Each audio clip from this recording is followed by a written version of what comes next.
की संघर्षों के आदि हैं, हम अम्बेडकरवादी हैं, सीने ये फौलादी हैं, हम अम्बेडकरवादी हैं।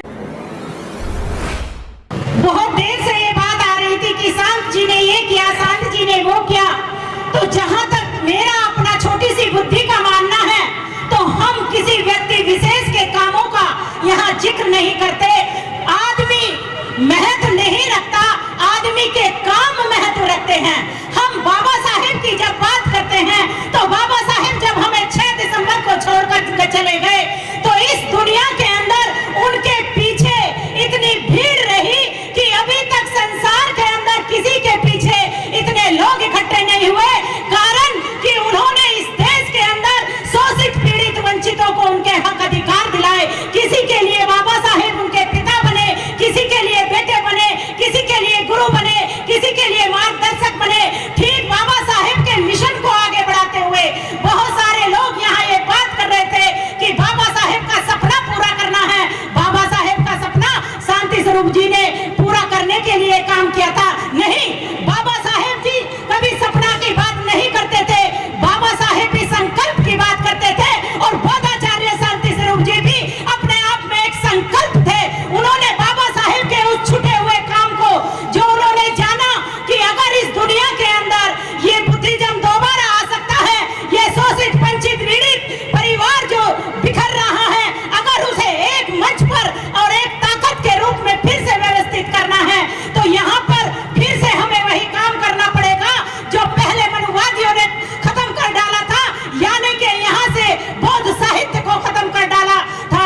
तो उस काम को शांति स्वरूप बौद्ध जी ने आगे बढ़ाया और उन्होंने अपनी बुद्धि और सोच बूझ के बल पर ये सम्यक प्रशासन की खोज कर डाली। और उन्होंने अपने इस साहसी काम में बहुत सारे समाज के लोगों को साथ लेकर, जो उनका आजू बाजू भी बने, जो उनका सब कुछ बने और उनके साथ चले। उन्होंने छोटे से छोटे मंच के माध्यम से आज वो विदेशों तक गए। उनकी अपनी एक छवि थी, उनकी अपनी एक पहचान थी। अगर आज हम यहाँ याद कर रहे हैं, तो उनके कामों को याद कर रहे हैं। अगर आज मैं भी बड़े बड़े मंचों पर पहुंच पाई, तो उनमें से शांति स्वरूप बौद्ध जी सबसे ऊपर आते हैं। क्योंकि ताल कटोरा स्टेडियम के अंदर जब बहुत सारे विद्वान लोग उस मंच पर थे, तो उन्होंने वहां अकेली महिला वक्ता को टाइम दिया था और उन्होंने कहा था कि मैं नमन करता हूं इस बेटी को जिसने हमारे पूर्वजों का नाम आगे बढ़ाया है, अपने नाम के आगे रावण शब्द लगाया है। मैं नमन करता हूं ऐसी बेटी को। तो जिस प्रकार से शांति स्वरूप जी बोलते थे, मैं उनकी वही एक बात आपको बोलकर जाऊंगी कि वो कैसे बोलते थे। उनकी ओजस्वी भाषा आज तक किसी में नहीं है। मैंने अभी तक ऐसा वक्ता, शीलवान, ओजस्वी अभी तक अपने जीवन में देखा नहीं है और शायद आगे भी देखेंगे नहीं। और उनकी जो तर्कवाणी थी वो सबसे बढ़कर थी। एक हमारी बहन ने एक दिन उनसे पूछ लिया कि बोधाचार्य जी, मैं आपसे एक सवाल पूछना चाहती हूँ। तब बोधाचार्य जी ने कहा कि ठीक है बेटा पूछो।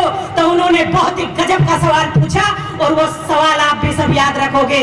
उन्होंने पूछा कि राम राम सत्य है सब कहते हैं। ये जरा ध्यान से सुनना, राम राम सत्य है ये सब कहते हैं, लेकिन अगर किसी के विवाह में जाकर, किसी की जन्मदिन की पार्टी में जाकर या किसी बच्चे के नामकरण में जाकर राम नाम सत्य बोल दे, तो क्या होगा बोधाचार्य जी?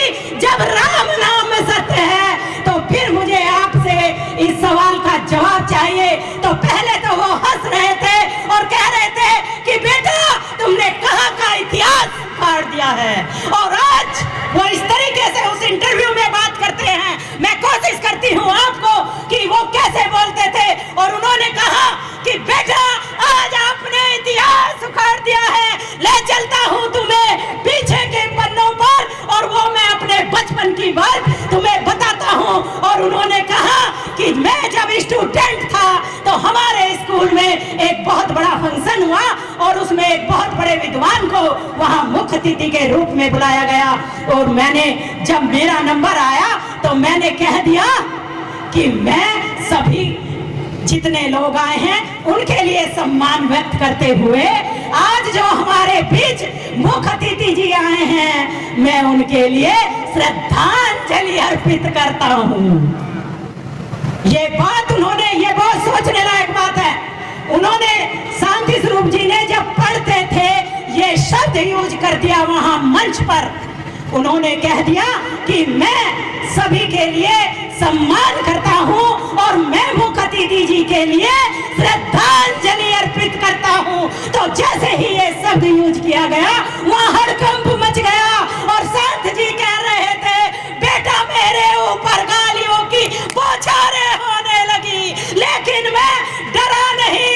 और जब मुख अतिथि जी उठकर आते हैं तो वो कहते हैं, उन्होंने भीड़ को संभाला और वो विद्वान थे, उन्होंने एक बात कही कि श्रद्धांजलि का मतलब क्या होता है।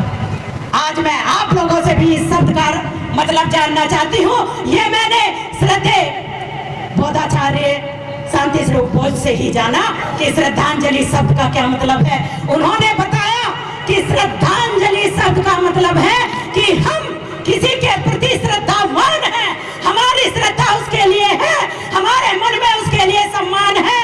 तो फिर ये बात कहाँ से मायने रखती है कि जब वो इस दुनिया से चला जाए हम तभी श्रद्धांजलि शब्द यूज करेंगे। अरे हम तो जिंदा रहते हुए भी श्रद्धांजलि शब्द यूज करेंगे। अरे मरने के बाद कोई सुनने नहीं आता।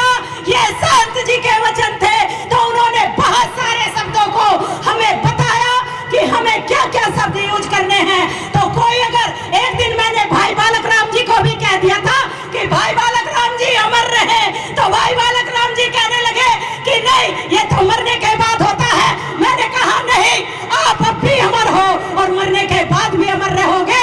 जो काम संत जी करके गए हैं वो कभी जाएंगे नहीं हमारे बीच से। और एक निवेदन, जितने भी लोग मुझे यहाँ सुन रहे हैं, मैं ये करना चाहती हूँ कि वो समाज के लिए रतन थे, वो भारत के लिए एक रतन थे। तो जो बात यहाँ आ रही थी कि उनका परिवार श्रद्धांजलि का सेमिनार कराएगा, उनका परिवार क्यों, उनका परिवार क्यों? हम सब उनके लिए प्रोग्राम करेंगे, हम सब उनके लिए सम्मान देंगे, अपने अपने घरों में उनकी फोटो रखेंगे, अपने बच्चों को उनके काम बताएंगे ताकि वो कभी भी इस संसार से विदा ना हो पाए। इसलिए जब तक विचारों में संत जी हमारे साथ हैं वो अमर रहेंगे, कोई भी उन्हें विदा करने वाला है नहीं। तो इन्हीं शब्दों के साथ मैं इस परिवार से पुनः यह अपील करूंगी कि ये काम जो आपने किया है ये बहुत सराहनीय है और आप उनके कारवा को आगे लेकर चले तो आप सच्ची औलादों में आती हैं। लेकिन उनके साथ साथ इस समाज का भी कुछ फर्ज बन जाता है, क्योंकि उन्होंने परिवार के लिए ही नहीं, उन्होंने बाबा साहेब के मिशन के लिए अपने जीवन को समर्पित किया, इस देश के लिए समर्पित किया। तो ऐसे योद्धाओं को जो कहते थे कि संघर्षों के आदि हैं हम अम्बेडकरवादी हैं, सेने ये फौलादी हैं हम अम्बेडकरवादी हैं, इसी नारे को अपने दिमाग में रखकर हम उनके इस कारवां को आगे बढ़ाते चले जाएंगे और सल्यूट करते रहेंगे। संत जी को कभी भी हम उन्हें ये नहीं कहेंगे कि वो हमारे बीच से चले गए। इन्हीं शब्दों के साथ सभी को राखी रावण का नमो बुद्धाय। जय भीम, जय संविधान।